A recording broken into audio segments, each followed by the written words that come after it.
আকিদা সাফ যদি না হয় তাহলে মহা সমস্যা হয়ে যাবে কিয়ামতের দিন। কোটি কোটি মুশরিক কাফেরদেরকে জাহান্নামে নিক্ষেপ করার পরেও জাহান্নাম ঠান্ডা হবে না, শান্ত হবে না, বলবে হাল মিম মাজিদ, আরো আছে নাকি, আরো দাও। তখন আল্লাহ তাআলার কুদরতি পা জাহান্নামের ভেতরে ঢুকিয়ে দিবেন। সুবহানাল্লাহ পড়তে পারলেন না? আল্লাহ পাকের কেউ কেউ ওয়াজ করতে বলেন আল্লাহর কুদরতি হাত, আল্লাহর কুদরতি পা, এই কথাগুলি ভুল। অবশ্যই আল্লাহর হাত আছে, অবশ্যই আল্লাহর চোখ আছে, করা যায় না। আল্লাহ তাআলা তার কুদরতি পা জাহান্নামে ঢুকিয়ে দিবেন, দেওয়ার সাথে সাথে হবে। কিন্তু যদি বলেন এটা কুদরতি পা, যেমন ইয়াদুল্লাহ, আল্লাহর হাত, আপনি যদি ব্যাখ্যা করেন এই হাত মানে কুদরতি হাত, তাহলে আপনি মস্ত বড় তাওহীদ লঙ্ঘন করলেন।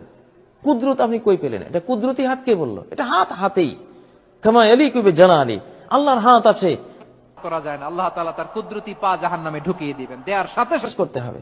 কিন্তু যদি বলেন এটা কুদরতি পা, যেমন অনেক তাফসীরের কিতাবে এই ভুলটা লেখা আছে, কুদরতি হাত, কুদরতি চোখ, নাউযুবিল্লাহি মিন যালিক। এই কুদরতি কথাটা শয়তান জড়িয়ে দিয়েছে আমাদেরকে তাওহীদ লঙ্ঘনকারী হিসেবে কবরে নেওয়ার জন্য, এবং চিরস্থায়ী জাহান্নামী বানাবার জন্য। কিছুতেই আল্লাহ তাআলার কোন নামের ক্ষেত্রে এই জাতীয়